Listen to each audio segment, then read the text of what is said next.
Welcome once again, my fellow manipulators of Digital Fate. I'm Richie, this is Capricorn. With today's video, I wanted to just briefly touch on all of the brand new commander cards that are coming to us in the Duskmourn Commander set. I haven't really touched on these cards too much in my spoiler shorts, although I did just start digging into them, but I wanted to make one big, long spoiler video, a full-length video, just detailing all of the new commander cards in one go. For those of you out there who just want to know what's coming and try to decide whether or not you want to buy this product. Now, if you haven't already, make sure you like the video so you can help this video get out to so many more people. I would appreciate that greatly. And if you're new here, make sure you subscribe. We have another spoiler video coming that's going to be all of the new Arch Enemy Scheme cards. But in addition to that, we've got a ton of deck techs on the way. Early access for Duskmourn is happening on Wednesday, September 18th. I'm doing a 24-hour marathon stream where I'm trying all of my craziest new standard deck ideas, and all of those deck techs are going to start hitting the channel right away on Wednesday, September 18th, and every single day afterwards. Tons and tons of crazy, ridiculous deck ideas planned. So much content on the way, so make sure you subscribe. Without further ado, let's just get through these cards. So first up, we have Redress Fate. This is 2 white and 6 for a sorcery. Return all artifact and enchantment cards from your graveyard to the battlefield. It also has Miracle for 1 white and 3. You may cast this card for its Miracle cost when you draw it, if it's the first card you drew this turn. Miracle's a really cool concept that they haven't done in a while, but basically, if you draw it, if you top deck it that turn and immediately play it, you get to play it for cheaper, which sometimes is tricky and sometimes is really beneficial. Obviously, if you happen to have a bunch of good artifacts and enchantments in your graveyard, as soon as you draw this, you just play it super early and get a ton of big bomby stuff onto the battlefield right away, and that's super cool. But decks that can sort of brainstorm their way into having the top of their deck look the way they want are going to get even more value out of this. Being able to take something like this, put it back on top the turn that you're finally ready to use it, so that you can play it way cheaper and possibly way earlier than normal is nice. So, pretty cool card. Next up, we have Secret Arcade and Dusty Parlor. This is a new enchantment room, but this is a commander video, so it's a commander only enchantment room, which is interesting. First commander only enchantment room that we've seen. Non-land permanents you control and permanent spells you control are enchantments in addition to their other types. That's Secret Arcade, and that costs 1 white and 4. Whereas Dusty Parlor is 1 white and 2, and whenever you cast an enchantment spell, you put a number of +1/+1 counters equal to that spell's mana value on up to 1 target creature. So Dusty Parlor, you know, in any kind of go wide enchantment deck, is just adding a ton of value onto the field with all of these counters. But, you know, getting to treat all of your permanents as enchantments with Secret Arcade so that you can get even more counters in decks that aren't entirely using enchantments is kind of cool. It's a pretty cool card. But next up, we have Soaring Lightbringer. 1 white and 4. This is a 4/5 enchantment creature bird glimmer with flying. Other enchantment creatures you control have flying, and whenever you attack a player, you create a 1/1 white glimmer enchantment creature token that's tapped and attacking that player. So obviously this is going to be good in multiplayer Commander, because the more players you attack, the more 1/1s you create, and all of them get flying from the Lightbringer. So that's pretty cool. Any kind of enchantment heavy Commander deck that's running white might want to consider running this. Next up, we have Fear of Sleep Paralysis. We're moving on to the blue cards now. This is 1 blue and 5 for a 6/6 enchantment creature nightmare with flying. Stun counters can't be removed from permanents your opponents control, which actually seems really, really fun in a multiplayer game of Commander. And it has this eerie ability, so whenever Fear of Sleep Paralysis or another enchantment you control enters, and whenever you fully unlock a room, you tap up to 1 target creature and put a stun counter on it. So as soon as this guy's on the battlefield, every enchantment you start vomiting out of your hand is going to lock down creatures with stun counters, which is kind of cool. And if you're in a room deck, every time you unlock a room, you're going to get to do it as well. Fully unlock a room. So you play the room, and you trigger it as an enchantment entering the battlefield, and then you unlock the other side, it's fully unlocked, and you trigger it again. So basically, each room can trigger it twice, although that's going to be a bit more expensive than probably trying to trigger the Eerie ability just by playing a bunch of cheap enchantments. What's cool about this, correct me if I'm wrong, but I think this is the first Eerie ability we've seen where it triggers when the thing with Eerie enters the battlefield as well. Because it says it triggers whenever another enchantment you control enters... whenever Fear of Sleep Paralysis or another enchantment you control enters. So it triggers on ETB as well, which is really, really interesting, and helps make this a little bit more beneficial because you get that ability to trigger right away. You get some extra value the turn you play it in case your opponent immediately removes it with instant speed removal. You get a little bit of value out of it, which is nice. Next up, we've got Glitch Interpreter. This is 1 blue and 2 for a 2/3 human wizard. When it enters, if you control no face-down permanents, you return Glitch Interpreter to its owner's hand and manifest Dread. Whenever one or more colorless creatures you control deal combat damage to a player, you draw a card. So this basically gives all of your face-down creatures, or colorless artifact creatures, or Eldrazi, like Curiosity. All of them can just hit in for damage and draw you cards, which is actually really interesting. And you can't keep it on the battlefield if you don't control a face-down permanent. But you do get to manifest Dread, right? This also could be an interesting way of repeatedly manifesting Dread, right? You play it, you manifest Dread, and then it goes back to your hand. And then you turn whatever you manifested Dread, whatever that is, face down. If it's a creature, you turn it face up for its cost on a later turn. And now you replay the Glitch Interpreter. You don't have a face down thing. You get to manifest Dread again. So you can kind of use this in two different ways, which is really interesting. It's sort of like a draw lord for colorless, while also being a way to just repeatedly manifest Dread over and over and over and over again if you're in the right deck that can set up for that. It is worth noting though, if you're in like an Eldrazi deck or an artifact creature deck or something and you're not playing face down creatures, you actually can't get the Interpreter to stick, at least not right away, so that you can get access to that Curiosity style effect and draw cards, because you need at least one face down creature in order for this thing to stay on the board. So the first time you play it in a deck like that, it is going to manifest Dread and go back. You're going to have to play it twice before you finally get it to stick and get to start attacking it and drawing cards. So something to keep in mind, but really interesting card. Next up we have They Came from the Pipes. 1 blue and 4 for an enchantment. When They Came from the Pipes enters, you manifest Dread twice, and whenever a face down creature you control enters, draw a card. This seems really good. It's going to manifest Dread twice, so you're going to get 2 2/2s, you're going to get 2 cards in the graveyard, and you're immediately going to draw 2 cards.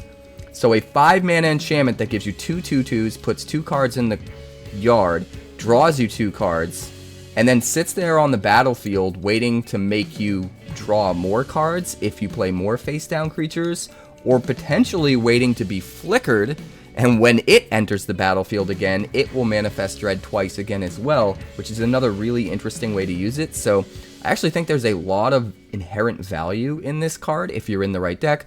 Obviously, you want to be in any kind of manifest Dread, disguise, cloak style deck to get the absolute most out of this. And if you're building a commander deck that is doubling down on, you know, that sort of synergy, this card's going to be absolutely nuts. But next up is Zemon's Hypothesis. This is 2 blue and 3 for an instant. You may put a +1/+1 counter on a creature, then choose odd or even, return each creature with power of the chosen quality to its owner's hand. I don't think I've ever heard that word used that way on a Magic card, of the chosen quality. That's interesting. That's actually really interesting. But I digress. 0 is even. They make sure to specify with reminder text there. You may put a +1/+1 counter on a creature.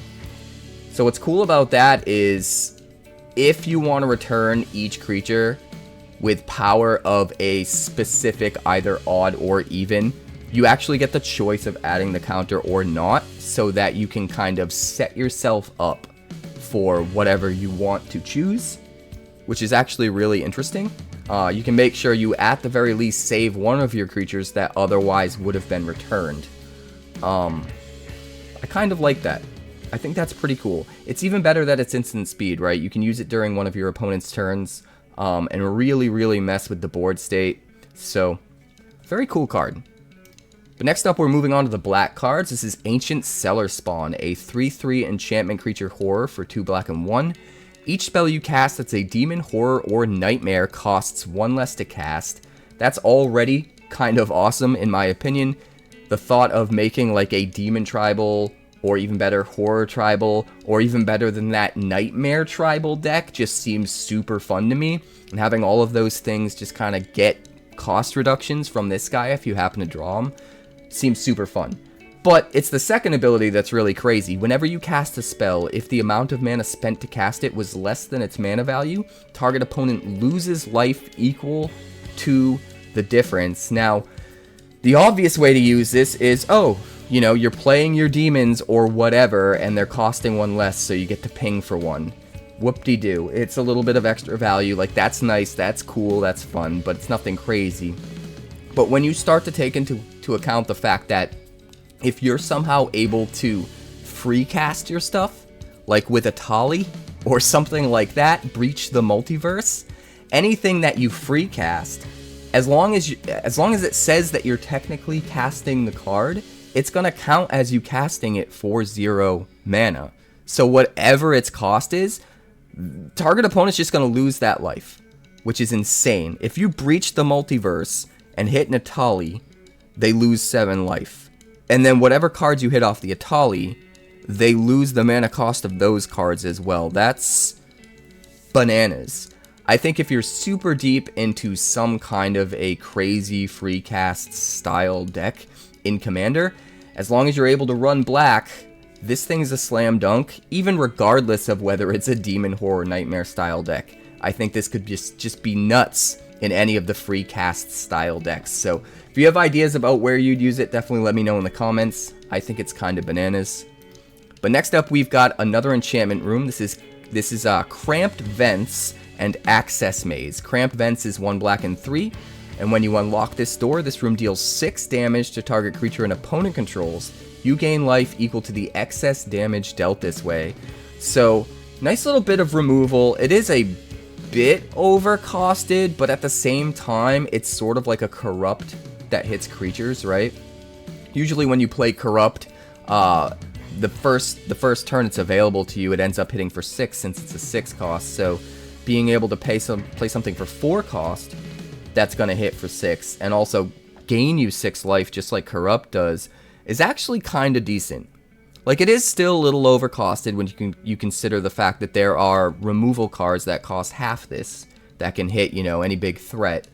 But the life gain is not nothing. The life gain matters, and if you're in like a life gain style commander deck, this might make the cut just with that part on its own, possibly.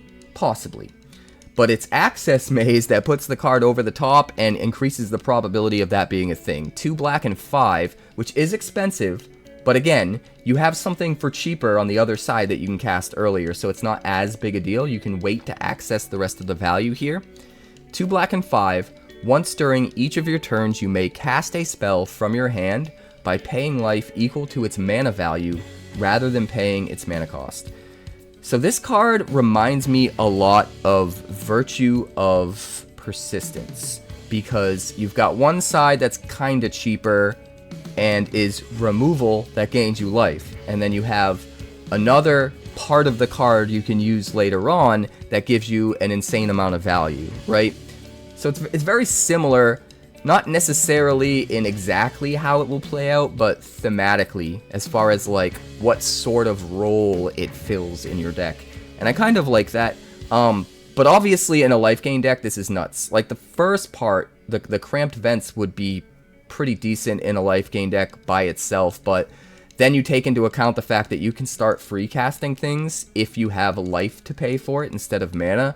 And if this is in a life gain deck where you're just jamming and gaining a ton of life turn after turn, and then you have a bunch of life by the time that you can unlock Access Maze, you're able to just free cast crazy amounts of stuff. I mean, granted, you can only cast one thing a turn, But you could just pay a bunch of life and free cast like an Omniscience or something like that, and then start free casting more things with that. You could free cast a Portal to Phyrexia or something like that, and, you know, make people sacrifice creatures and start bringing stuff back every turn. You could do a lot of crazy stuff with this, so I think in a life gain deck, this card is super, super fun, and that's definitely where I'd play it. But next up we have Deluge of Doom. I pronounced this Deluge of Doom on my short, my spoiler short for this card that I put up earlier, and my editor, Finn, corrected me and told me it's supposed to be pronounced Deluge, which I don't like pronouncing it that way. It just sounds too much like a deli where you buy bologna and ham. Deluge? Who pronounces it Deluge? It just sounds cooler when you say Deluge. I don't know. Let me know in the comments if you think I'm an idiot. But anyway, Deluge of Doom. 1 black and 2 for a sorcery. All creatures get -X/-X until end of turn, where X is the number of card types among cards in your graveyard. So this is meant to be a sweeper in any of the Delirium style decks. But honestly, the fact that this only costs 3 mana and is 1 less than your traditional sleeper card, I think this is fine even in decks that aren't necessarily super deep into Delirium specifically, but are maybe into self-milling or a reanimation style deck where you're trying to loot and discard things that you can eventually reanimate. Anything that's filling up the graveyard, I think you're just gonna incidentally start putting enough things in your graveyard that a 3 mana pseudo sweeper still ends up being good in some of those decks. So I would definitely give this one a second look, even if you're not necessarily in a Delirium style deck, if you're in any of those other types of synergies with the graveyard. But if you're in a Delirium deck, this is a no-brainer. This is like your #1 most important sweeper when it comes time to try to add sweepers to your decks. So it's just, you're going to be able to sweep for so much, for so cheap. You just need to do it. You just need to play it. If you're in the Delirium deck, just play it, and it'll be good. But next up we have Demonic Covenant. This is 2 black and 4 for a Kindred Enchantment Demon, which is cool. It counts as a demon. Man, I wish we saw stuff like this in the base set. Why they always gotta save the cool stuff for the commander sets and we can't even play it in standard? Man, that's such a bummer. That's such a bummer. It's probably the biggest disappointment of every set that comes out when you see the commander cards and realize you can't play them outside of commander. It's so frustrating. Feels like such a waste to me. But anyway, I'm getting off on a tangent here. Kindred Enchantment Demon, 2 black and 4. Whenever 1 or more demons you control attack a player, you draw a card and lose a life. So it's going to trigger off 1 or more. So you're only going to at most draw 1 card and lose 1 life, which makes this a really expensive Phyrexian Arena with a hoop to jump through, which isn't good, but I'm going to assume the second ability makes it worth playing for that 6 mana. At the beginning of your end step, create a 5/5 black demon creature token with flying, then mill 2 cards. If 2 cards that share all their card types were milled this way, sacrifice Demonic Covenant. That's interesting. So you get a free 5/5 flyer every turn. And that 5/5 flyer is a thing that on your next turn can attack in order to have you draw a card. And this has to be sacrificed if you mill 2 cards that share all card types, which means you want to play this in a deck with as many different possible card types as possible to increase the chances that you're not sacrificing this, right? So you don't want to be in a deck that's all creatures, or an enchantment deck where everything's enchantments, right? You want to try to diversify as much as possible. At the same time, you want to try to play more demons to get more value off of this, have a better chance. If you can play this and you already have a demon on the battlefield and you can just swing in immediately and draw a card, it gets a little bit better. So yeah, a very interesting card. If you guys have ideas about how you'd use this, let me know in the comments. I think there's a lot of potential, but finding the right deck where you're diversifying your card types as much as possible and yet still running enough demons, maybe you're playing cards that make token demons and that sort of thing, and that helps you get around that. There's potential here for sure, so let me know in the comments if you've got ideas. But next up we've got Into the Pit. This is 1 black and 2 for an enchantment. You may look at the top card of your library anytime. You may cast spells from the top of your library by sacrificing a non-land permanent in addition to paying their other costs. I kind of love this. You don't get the free cast or anything like that. It's not Bolas Citadel, but it is only 3 mana, so I wouldn't expect it to be.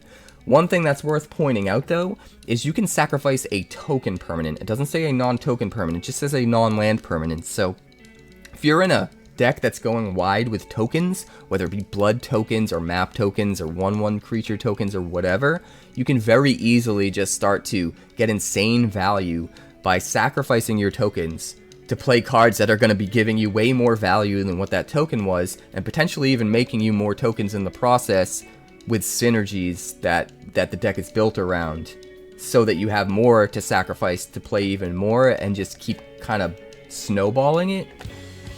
That could be really interesting. I like the idea of that. I think that's really cool. And it's only 3 mana, so you can kind of get this going like a lot earlier than something like a Bolas Citadel. I don't know why I'm comparing it to Bolas Citadel, because it's not really the same thing at all, other than playing stuff from the top of your deck, but I don't know, I like this, leave me alone. Next up we have Metamorphosis Fanatic, 2 black and 4 for a 4/4 human cleric with lifelink. That is 1 expensive 4/4 lifelinker. Whenever Metamorphosis Fanatic enters, you return up to 1 target creature card from your graveyard to the battlefield with a lifelink counter on it. Okay, that makes sense for the 6 mana. And it has Miracle for 1 black and 1. So sometimes it's not going to be 6 mana. It's just going to be like, oh, look what I top decked. I'm going to pay 2 and get my Atraxa out of the graveyard, or my Valgavoth out of the graveyard, and have a 4/4 lifelinker. And that thing I got has a lifelink counter, which, I mean, both Valgavoth and Atraxa have lifelink anyway, so I guess those aren't good examples, but I'm sure you have better examples. Don't listen to me, I'm an idiot. Let me know in the comments what your better examples are, because this card is awesome. But next up we have Persistent Constrictor. This is 1 black and 4 for a 5/3 zombie snake. At the beginning of each opponent's upkeep, they lose 1 life, and you put a -1/-1 counter on up to 1 target creature they control. And then this also has Persist, so when it dies, if it had no -1/-1 counters on it, you return it to the battlefield under its owner's control with a -1/-1 counter on it. I kind of like this. Every opponent loses a life on every one of their turns, and you also get to put a -1/-1 counter on something. If you're playing this in a Proliferate deck, you could just start increasing those -1/-1 counters, which is awesome. And even better, if you have a way to get rid of -1/-1 counters, or just put +1/+1 counters on something, since I'm pretty sure they cancel each other out, you could just, this comes back from the graveyard, get rid of the counter, and then it can just keep dying and coming back, and you can get rid of the counter again. That seems really fun. All Persist creatures can do that, though, so that's not new, Rich. That's not new. Why are you bringing that up? Because it's cool, and you can do that with this. That's why. And they lose life and stuff. We're gonna move on. Next up, we have another enchantment room. This is Polluted Cistern and Dim Oubliette. That reminds me of the movie Labyrinth. Shout out Labyrinth in the comments. Good movie. 1 black and 1 for Polluted Cistern. Whenever 1 or more cards are put into your graveyard from your library, each opponent loses 1 life for each card type among those cards. That's actually kind of gnarly. If you just self-mill a ton of stuff, you can do a ton of damage each turn, right? If you self-mill an enchantment creature, you hit them for 2. It's each opponent too, so in a multiplayer commander game, everybody's losing 2 life if you mill a enchantment creature, and then they're losing 2 life if you mill an artifact land. This seems fun. I like that. It's only 2 mana, and it has other value on the other side too. I like this. What does Dim Oubliette do? 1 black and 4. When you unlock this door, mill 3 cards, then return a creature card from your graveyard to the battlefield. That's nice. So if you already have the Cistern out, you're milling 3 cards, you're draining everybody for life, and then you're also just getting your best creature out of the graveyard straight onto the battlefield. So it's like your normal 5 mana reanimation spell without really much of a with no downside, right? With no downside. And then you just have Polluted Cistern as one of the sides that you can get down earlier. I love this. This is super cool. If you're playing a Reanimator deck, play this card. Next up, we've got Sadistic Shell Game. Oh boy. 1 black and 4 for a sorcery. Starting with the next opponent in turn order, each player chooses a creature you don't control. Destroy the chosen creatures. This is so fun. Why has it taken this long for this card to exist in Magic, specifically for Commander? This is awesome. Everybody has to kill each other's creatures, and you're immune. This is super fun. I mean, you're putting a target on your back, right? The whole table's gonna hate you after this and come for your throat, but it's worth it. Shame about your friends. Want to see what's inside yours? Next up, we have Suspended Sentence. 1 black and 3 for an instant. Destroy target creature an opponent controls. That player loses 3 life. Exile Suspended Sentence with 3 time counters on it. And it has Suspend 3 for 1 black and 1. So it just keeps becoming suspended and being replayed again. It's just, as soon as you play it, it now happens every 3 turns. Every 3 turns you get to just play this. Right? For free. The first time you play it, it's going to cost you 2 if you suspend 3 it and wait 3 turns. Or 4 if you just use it to kill a thing because you need to. It's instant speed, and that's awesome.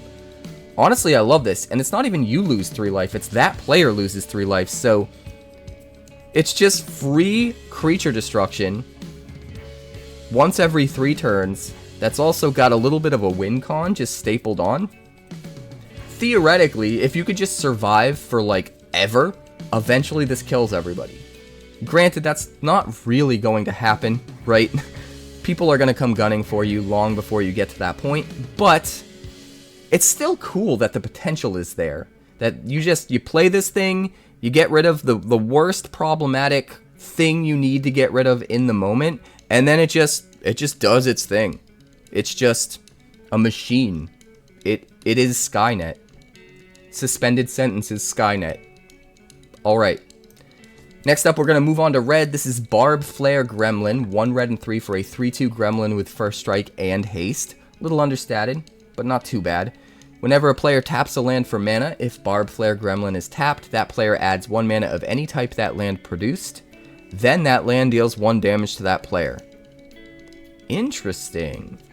So, if you want to double your mana, you can swing in with this, and then cast your stuff during your second main phase, and basically have double mana.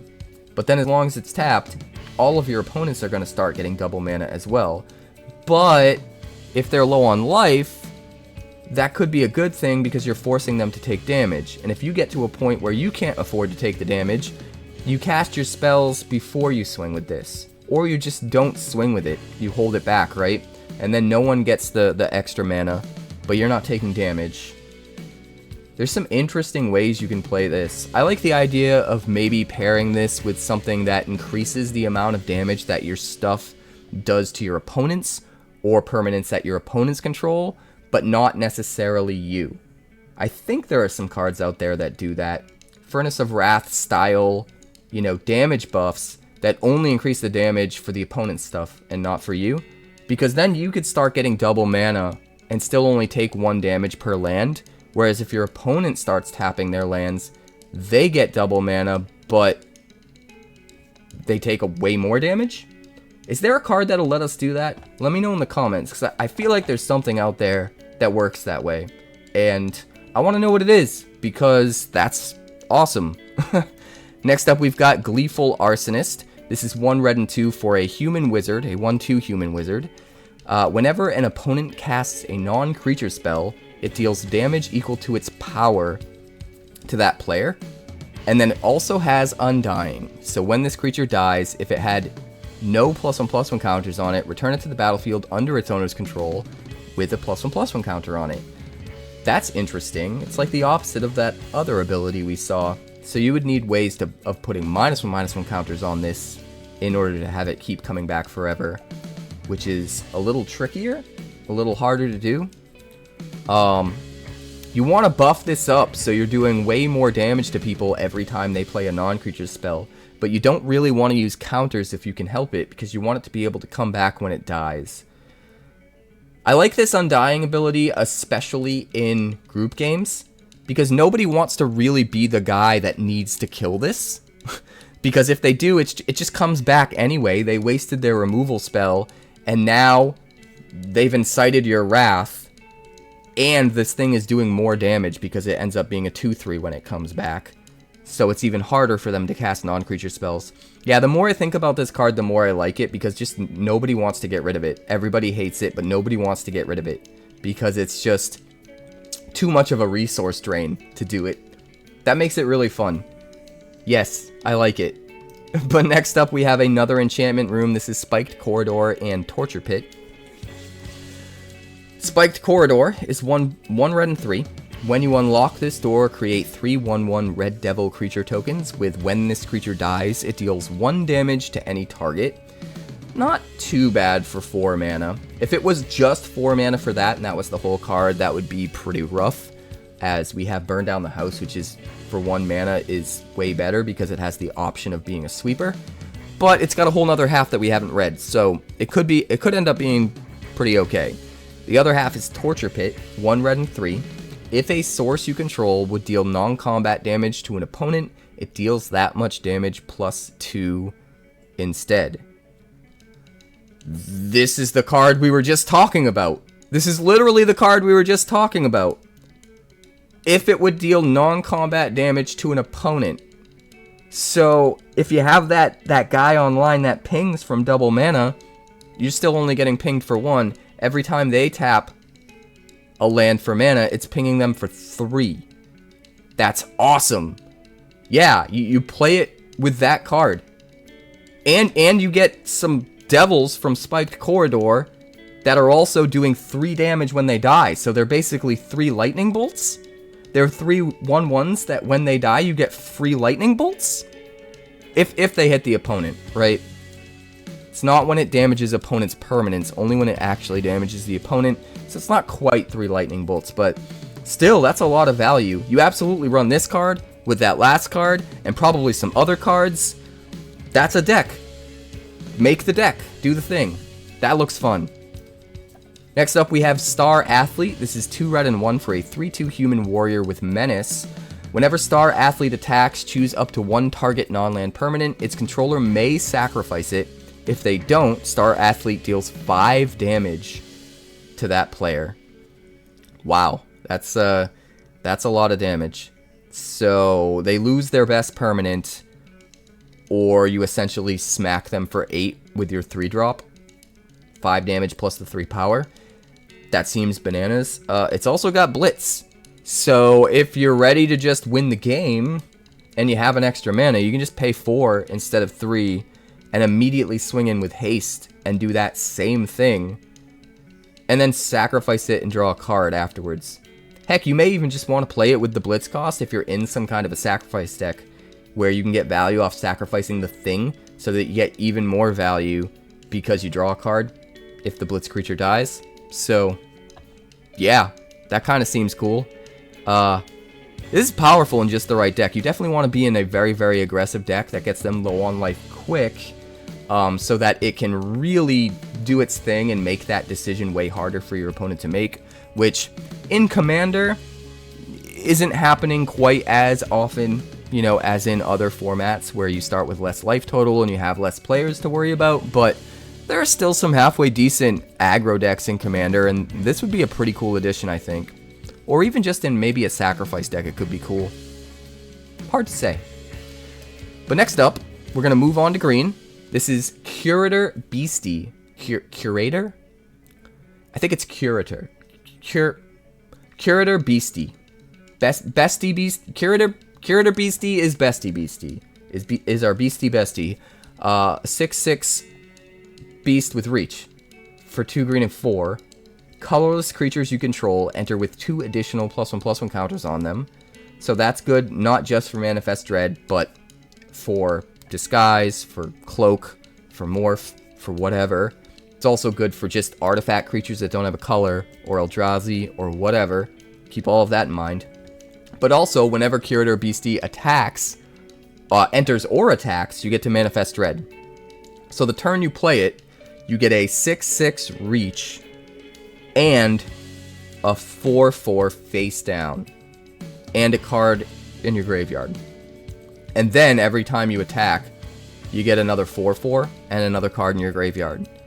And each of those 4/4s are things that can turn face up into their actual creatures if you hit a creature, except be a bigger, better version of those creatures because they'll keep the 2+1/+1 counters. Yeah, that seems really good. I mean, it's kind of expensive, but we're also talking about Commander, right? So you have plenty of time to get this online. So if you're deep into any kind of face down creature style deck, this card would actually be really, really fun. And super powerful at the top end. I also feel like it's kind of really unassuming. Like, I don't think you realize just how good it is when you first look at it, but I feel like once somebody plays this at the table and you realize just how much value it starts to accumulate, I feel like it could get kind of crazy. Really fun card. But next up we have Demolisher Spawn. This is 2 green and 5 for a 7/7 enchantment creature horror with trample and haste. That's a big boy. It also has Delirium, so whenever Demolisher Spawn attacks, if there are 4 or more card types among cards in your graveyard, other attacking creatures get +4/+4 until end of turn. This is kind of awesome. I mean, in Reanimator decks, it's just going to be decently good anyway. But what's important about this card is the fact that it has haste, because you can reanimate this straight out of the graveyard, swing with it immediately, you don't have to wait a turn. And then if you have Delirium, it's right away, that very turn that you brought it back and swung with it, it's giving everything +4/+4. So if you can build some kind of a commander deck that's going wide with creatures that can get this +4/+4 buff, this pseudo overrun ability, and can get a lot of value out of that because of going wide, but at the same time also being a Reanimator deck, or maybe, I think Reanimator deck would be best, right? Because then you're most likely to trigger Delirium. If you're playing like a normal ramp deck or something like that, that doesn't really help you get stuff in the graveyard to work towards Delirium, and you definitely want Delirium on to get the most value out of this guy. So I do think an actual Reanimator deck is best. You want to be filling up the graveyard so that you have a target to hit with your reanimation spells, maybe even this, but you also want to be going wide with creatures. So I don't know what Reanimator deck is also going wide with creatures while filling up the graveyard and then can hit this with a Reanimator spell. But if you have any ideas, definitely let me know in the comments, because I feel like there's potential here. This could be an out of nowhere win, right? Even if you have a bunch of creatures attacking each player all at the same time, and they're all getting +4/+4 from this guy, you could take out multiple players in one combat step if you plan it thoroughly enough. I think that's really cool. Next up we have Disorienting Choice. This is 1 green and 3 for a sorcery. For each opponent, you choose up to 1 target artifact or enchantment that player controls. For each permanent chosen this way, its controller may exile it. Then if 1 or more of the chosen permanents are still on the battlefield, you search your library for up to that many land cards, put them onto the battlefield tapped, and then shuffle. Interesting. So for every player, you get rid of their best artifact or enchantment, or you find a land. So the more players there are at the table, the more potential lands you can find. Unless they get rid of their best artifact or enchantment, which could be very problematic. That could be very, very problematic, depending what kind of deck you're running. I can just imagine Nightmares with Scoot Swarms on the battlefield and playing this and having the entire table just roll their eyes and cringe. Yeah, this is really cool. I like this. Next up, we've got Experimental Lab and Staff Room. This is another enchantment room. Experimental Lab is 1 green and 3. When you unlock this door, you manifest Dread, then put 2 +1/+1 counters and a trample counter on that creature. So 4 mana for a 4/4 trampler that can eventually turn face up into whatever creature it is on the bottom side, except one that's +2/+2 bigger and still keeps the trample from the counter. That already seems nuts. Like, that already seems really good. Granted, it is Commander, so the power level is a little skewed from, like, Standard or something like that. Still seems like a really good card. The other side is Staff Room. 1 green and 2. Whenever a creature you control deals combat damage to a player, turn that creature face up or put a +1/+1 counter on it. That's really nice. So you get to start turning things face up for free. And even if you don't have anything to turn face up, you can put a +1/+1 counter on something instead. Or if for some reason you want to keep your thing face down, you can just put a bunch of +1/+1 counters on it, and then eventually turn it face up, and it keeps all those counters, which is nice. So honestly, a good amount of value on both sides here. I really, really like this card. Like, both sides are just good, right? If this was a standard card, it would just be a no-brainer windmill slam, I feel. You know, in the decks that can use it. It's just, normally on a lot of these rooms, it feels like one side is very situational, and the other side is, like, kinda always good. These are just both awesome. So, yeah. I mean, if you're in the right deck, where you're building your deck properly to take advantage of both sides, they're both just really good on curve. So, awesome card. Next up, we've got Formless Genesis, 1 green and 2 for a Kindred Sorcery Shapeshifter with Changeling. So it's every creature type, but it's a sorcery, which is interesting. Create an XX colorless Shapeshifter creature token with Changeling and Death Touch, where X is the number of land cards in your graveyard. And then it has Retrace, so you may cast this card from your graveyard by discarding a land card in addition to paying its other costs. This card's insane. It doesn't get exiled when you play it with Retrace.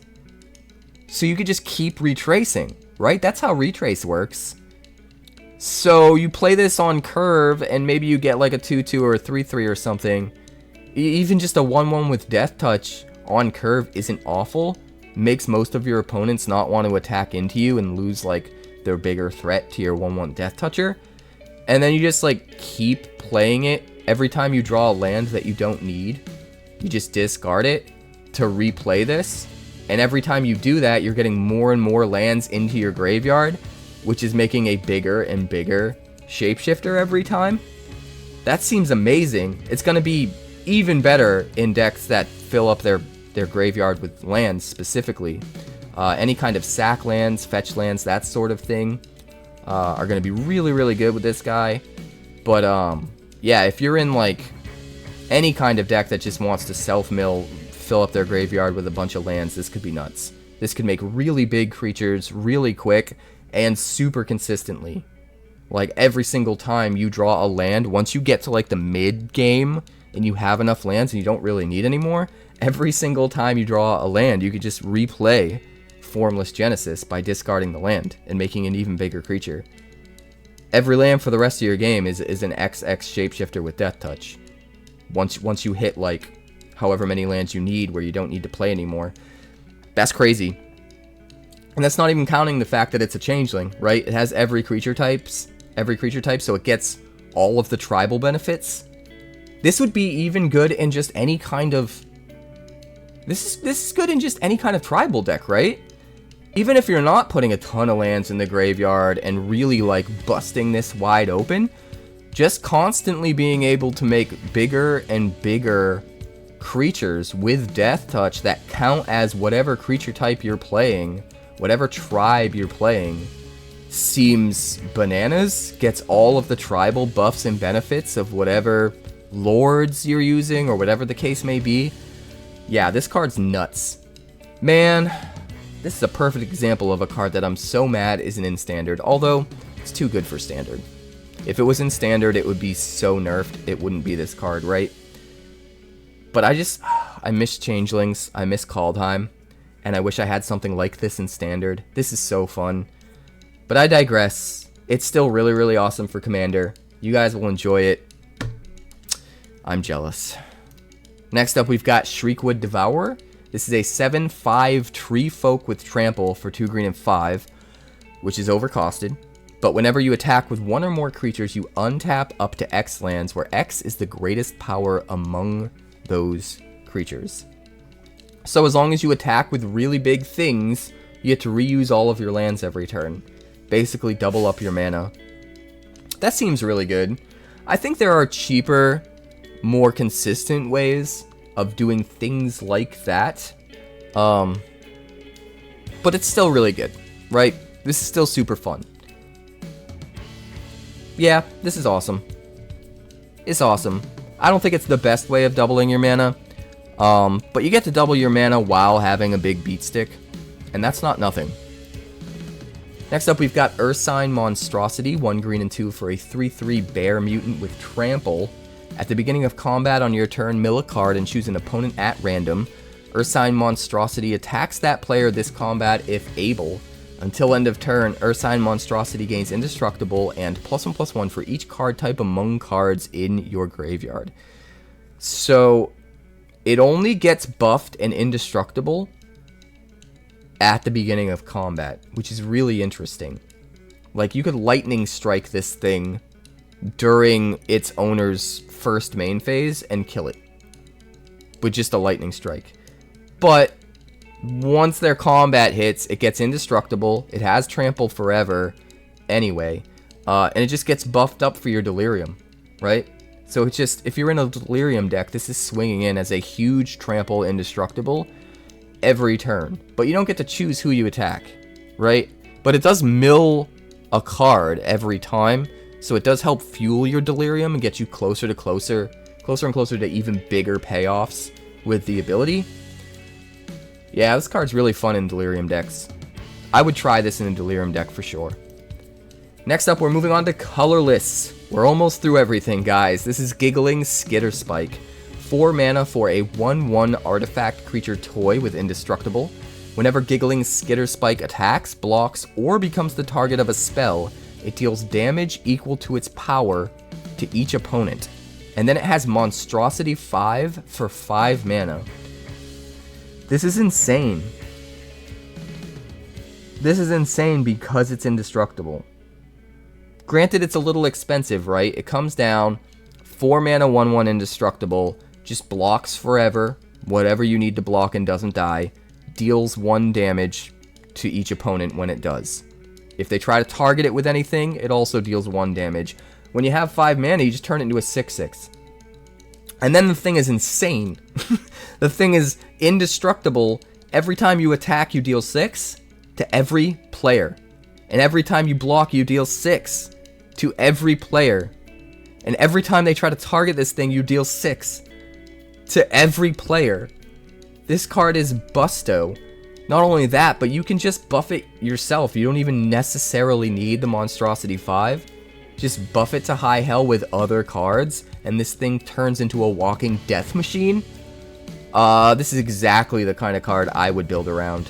The only bummer is that it's not legendary, so you can't use it as a commander, because this would be insane as a commander, but it would probably be too good, right? Especially with the indestructible. Probably have to recast it way less often, because it will die way less often. But it's not legendary though, it's not a commander, but man, this card is awesome. I want to use this card too. This might be my second favorite card we've seen so far, next to the Changeling one. It just seems bananas. It's just, if you get this guy big enough, you can just nuke your entire... Oh, it's whenever it becomes the target of any spell. Oh my god, this is insane. If you play a buff spell on it, you deal damage to everybody and buff it up. And increase the damage that you're dealing to everybody. And then you play another buff spell on it and you do it again and again and again. This is just like an automatic include on any of the prowess style, like slick shot, anything like that in Commander, where you're trying to cast things that buff up your own stuff. If you've got like a mouse deck in Commander or anything like that, this is just a no-brainer, an automatic include.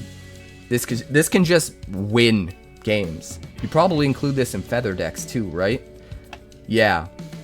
This card's insane. This card's absolutely... Am I the only one that thinks this thing is insane? What am I missing? Somebody tell me in the comments what I'm missing, because I feel like it can't possibly be as good as it is. Am I missing something? Am I misreading something? Somebody let me know in the comments. This just seems insane to me. This card's bananas. But moving on, we've got our last colorless card. This is Seance Board. 2 mana for an artifact. It has Morbid, so at the beginning of each end step, if a creature died this turn, you get to put a soul counter on the Seance board. So you only get 1 soul counter for each end step. Doesn't matter how many creatures die, as long as at least 1 creature dies, at end step you get 1 soul counter. So each turn it can get bigger and bigger and bigger, but it can't get a whole bunch of counters on 1 turn. And then it can tap to add X mana of any one color, where X is the number of soul counters on it. Spend this mana only to cast instant, sorcery, demon, and spirit spells. That's super interesting. So you just put this in demon decks and spirit decks. It seems like an auto include, right?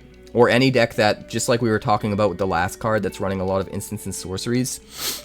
You just play it, and it just starts turning into a ridiculous. I mean, it's only 2 mana, right? It's only 2 mana, so you just play it. And then you use removal on something, and you get a counter. And at that point, it's just as good as every other mana rock you can play in Commander, with the exception of Sol Ring, right? Because it taps for 1, and then as things die more and more, you get to add more and more mana. That just seems really good. I mean, you're limited to what you can use the mana for. That's the big downside. So there's only specific decks you're going to run this in. You know, if the majority of your cards are instants or sorceries, or both, you can run this safely. Or if you're in a demon tribal deck or a spirit tribal deck specifically, then you want to slam dunk run this card. Outside of that, it gets a little tricky though. But I like that it's really easy to turn on and turn even into just like a reasonable mana rock pretty quickly. Nice card. But we're going to move on to the multicolor cards. They're all multiplayer cards. They're Commander cards.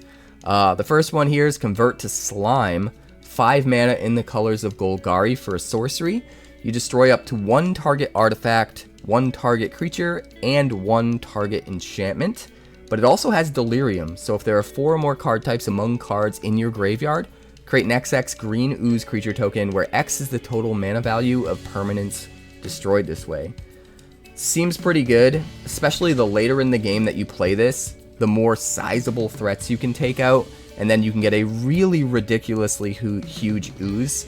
I wonder if there's like an ooze tribal deck that we can run this in, because that just seems really fun.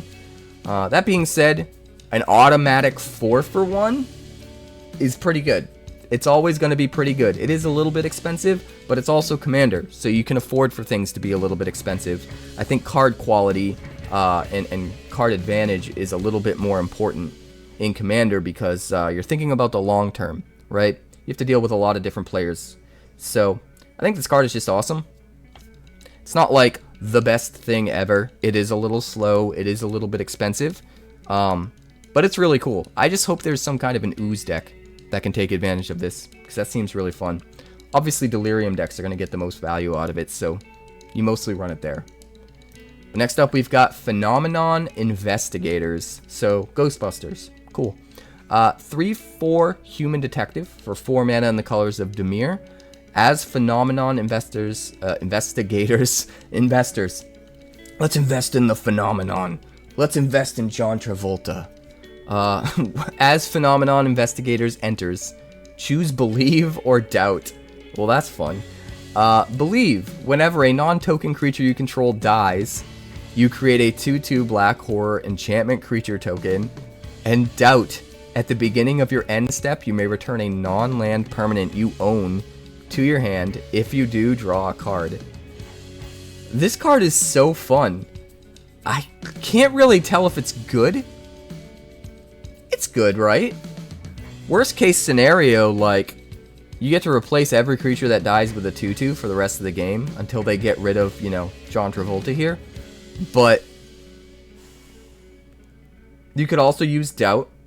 It's only going to trigger once a turn, so the potential value is a little bit more limited. But the value of each specific interaction has the potential to be way bigger with Doubt, because you could return something to your hand that can get you a really insane value when you replay it, right? And you get to draw a card, which is nice. So I don't know. It'd be hard to choose which way to go, you know? I think either of these modes could be really cool depending on the deck. And I'm really at a loss for what you would play this in most. I mean, obviously a sacrifice deck using Believe is what my gut says on first inspection, but I'm really curious how to get the most value out of Doubt. I think that mode is really fun. What a card. But we're going to move on, and we're finally getting to the commanders and backup commanders in the set. I believe there are 8 total. So first here we have Zimone Mystery Unraveler. This is 4 mana for a 3/3 legendary human wizard with landfall in the colors of Simic. So whenever a land you control enters, you manifest Dread. If this is the first time this ability has resolved this turn, otherwise you may turn a permanent you control face up. This is pretty cool. It reminds me a lot of the Vannifar card that we got a few sets back in Standard.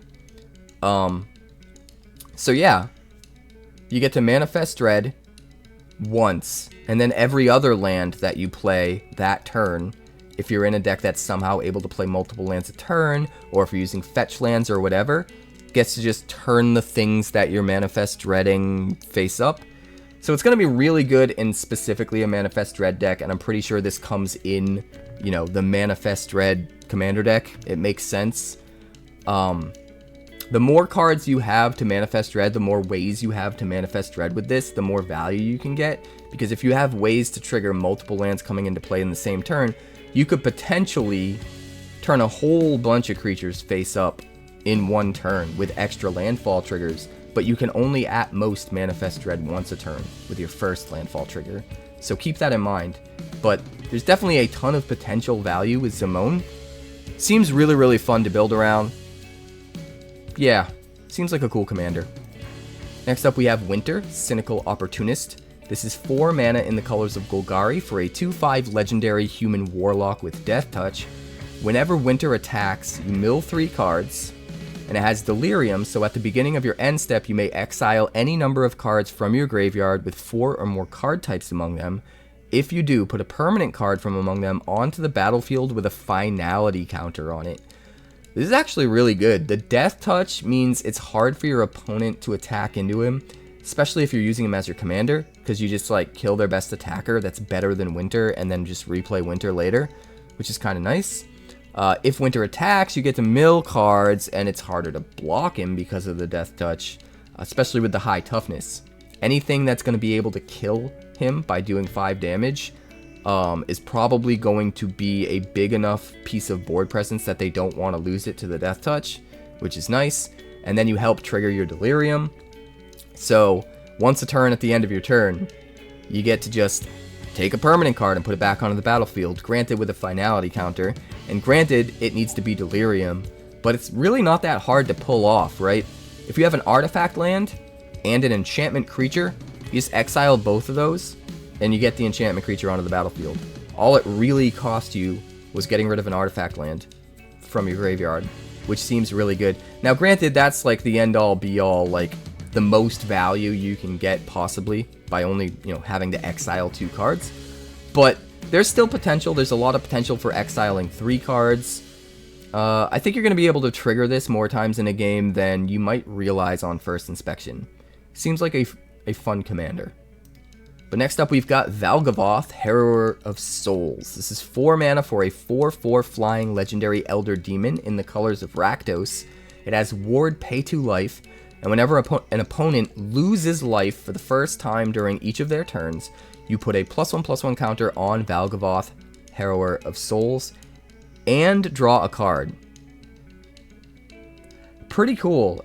It's nice that it punishes specifically any decks that are like pay life decks, like Rowan decks, or anything where you're trying to pay life to do things on your turn, bat decks, stuff like that. You get extra value off this because you get to punish that strategy, which is cool.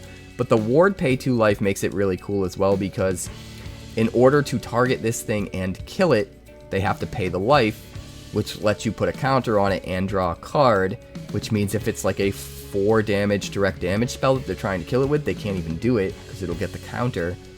And then also, you draw a card to replace it, And if it's the commander, it just goes back to the command zone and can be replayed anyway. So it's just automatic card advantage when they try to play removal, which is kind of awesome. It's not as good if it's not the commander, because you can't just keep replaying it and keep getting the card draw off of that. But it's still good. Most of all, I just like that it's a demon. I like that it's an Elder Demon, and it makes me want to play a demon deck in Commander. I think that would be fun. So, very cool card. Next up, we've got Rendmaw Creaking Nest. This is a 5/5 legendary artifact creature Scarecrow with Menace and Reach for 5 mana in the colors of Golgari. When it enters, and whenever you play a card with 2 or more card types, each player creates a tapped 2/2 black bird creature token with flying. The tokens are goaded for the rest of the game. Wow. That's actually kind of insane. If you build a deck around this guy and everything in the deck has 2 card types, you just start dishing out a ton of 2/2 flyers to all of your opponents. Each player gets one, and they can never attack you unless you're the only player left. When it gets down to just you and one other player, they can start attacking you. But they're all goaded for the rest of the game. So they have to attack each other every turn. This is like the perfect kind of commander for my playstyle. When I play commander, I'm all about being political. I'm all about forcing my opponents to do things they don't want to do. Forcing them to leave me alone due to politics. And that can be really fun. This is just nuts. This is just nuts. And it has reach, so it can just sit back and block decently well, while all of these 2/2 flyers are just flying at each other's faces. This is super fun. I would love to just jam this, build around it, and just watch the chaos unfold. Man, if you had ways of like buffing all birds at the table, that would be really fun too. Just make them even bigger and bigger and bigger because they can never attack you. Yeah, this guy's super fun. Maybe I'll get this commander deck. This guy just seems bananas. I love it. Next up, we've got the Master of Keys. This is a 3/3 legendary enchantment creature horror with flying for 3 mana in the colors of Esper plus X. You can pay an additional X when you're playing it as part of the cost. So when the Master of Keys enters, you put X +1/+1 counters on it and mill twice X cards. So it's like a flying stick fingers in Esper. That counts as an enchantment. Okay. And then each enchantment card in your graveyard has escape. The escape cost is equal to the card's mana cost plus exile 3 other cards from your graveyard. This card is nutty too. All of your enchantments get escape? That's bananas. On top of everything else it does being also bananas. This would be super fun in just a very deep enchantment deck. Yeah. I don't really have anything else to say about this other than it's just super fun. Just build a ridiculously deep enchantment synergy deck around this guy. Probably play Hallowed Haunting and just watch the chaos unfold. What a card. Next up, we have the Lord of Pain. This is a 5/5 legendary human assassin with Menace for 5 mana in the colors of Rakdos. And your opponents can't gain life. Also, whenever a player casts their first spell each turn, choose another target player. The Lord of Pain deals damage equal to that spell's mana value to the chosen player. That is super fun. This is another super fun one, man. They're really digging into the politics of these commanders, huh? It's a little expensive, you know. You're not getting it out until beginning of the mid game at the earliest, unless you have a ton of ramp. But still, just letting it sit there on the board, and at least once a turn, you're gonna get to dish out a bunch of damage. You could play it with cards that like double damage, like Furnace of Wrath, stuff like that. Stuff that increases damage from red sources, like Mechanized Warfare? Increases damage from red sources by 1.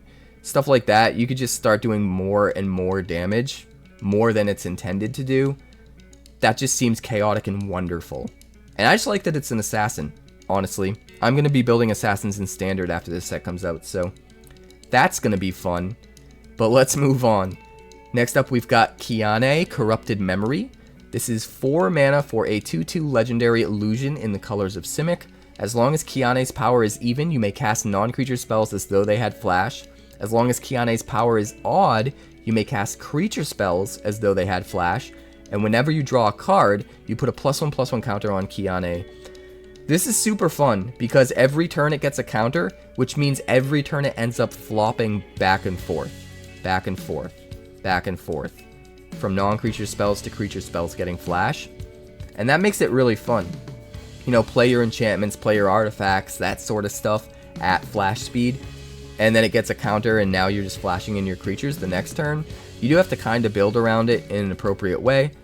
But another cool thing you could do is play like equipment, and any way of changing the power and toughness of this creature at instant speed for little to no cost is going to be really, really fun, because you can just start to sort of turn on whatever mode you need when you need it. You could even like flash in a creature and then instant speed use something to give this a counter or to just give it a temporary buff or whatever, so that you can switch it and then flash in, I don't know, Portal of Phyrexia or something that's not a creature. So you can, if you find ways to toggle it back and forth for no mana, you can get a lot of value out of this. It just seems really fun. I don't know if it's worth jumping through all the hoops to do, but at the very least it seems super fun, and it's interesting new design space, so I like it. But next up we have the very last card of the video. This is Aminatou Veilpiercer, a 2/4 legendary human wizard for 4 mana in the colors of Esper.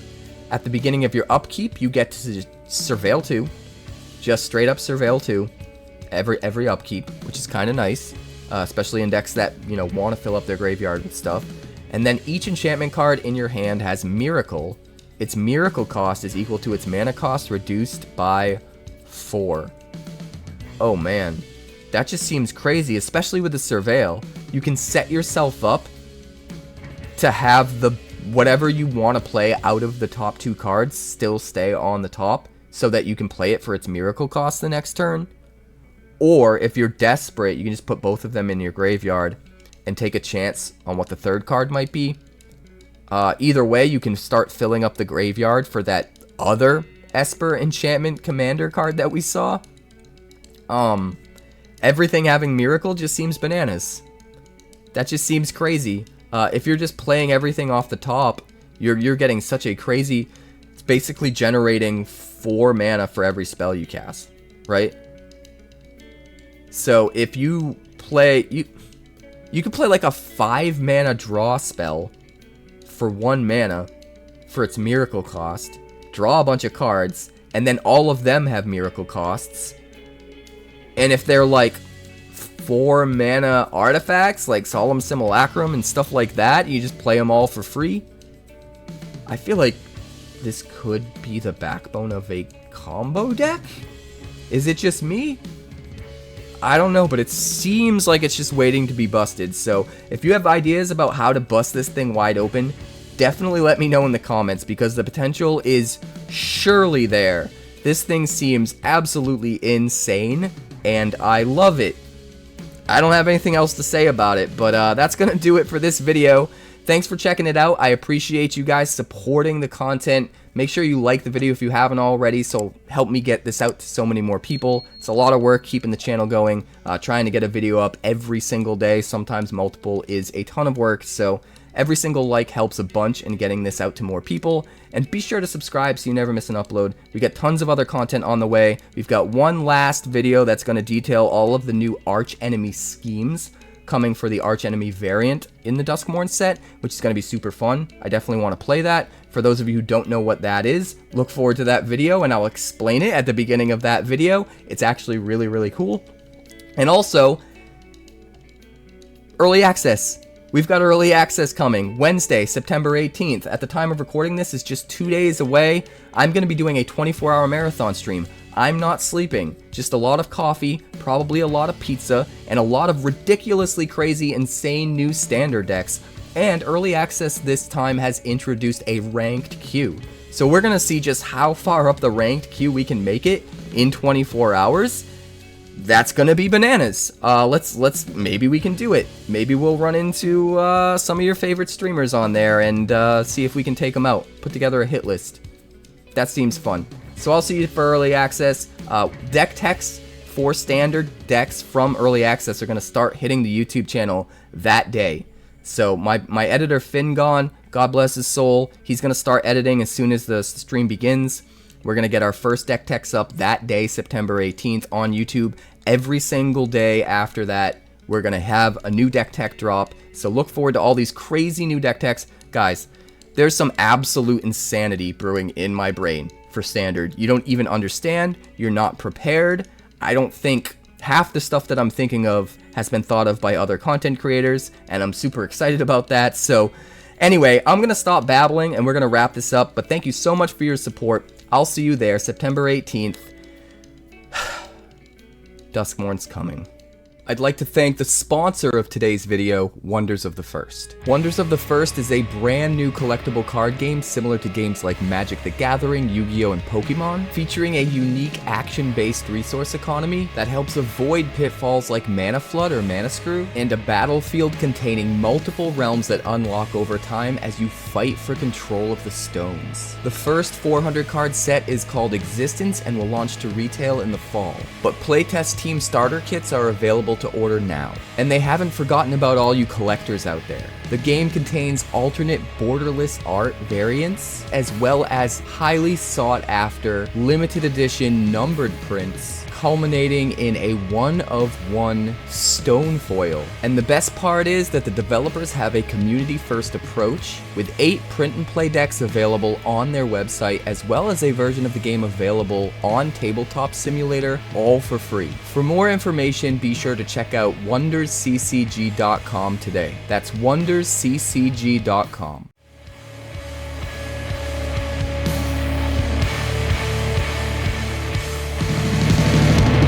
Thanks so much for checking out my channel. I'd like to give a huge shout out to all of my patrons over at Patreon. Without you guys, this channel would not be possible, so honestly, thank you from the bottom of my heart for all of your contributions. If you haven't yet, like and subscribe. The more likes we get and the quicker we get them, the bigger this channel will grow and the faster it will grow. I'd love nothing more than this channel to become something very special for you guys, but it's entirely up to you how fast that happens. Also, if you'd like more deck techs, that's somewhere over there. And if you'd like to see what else the channel's been up to lately, that's somewhere up that way. Also, subscribe, circle below, do all the things.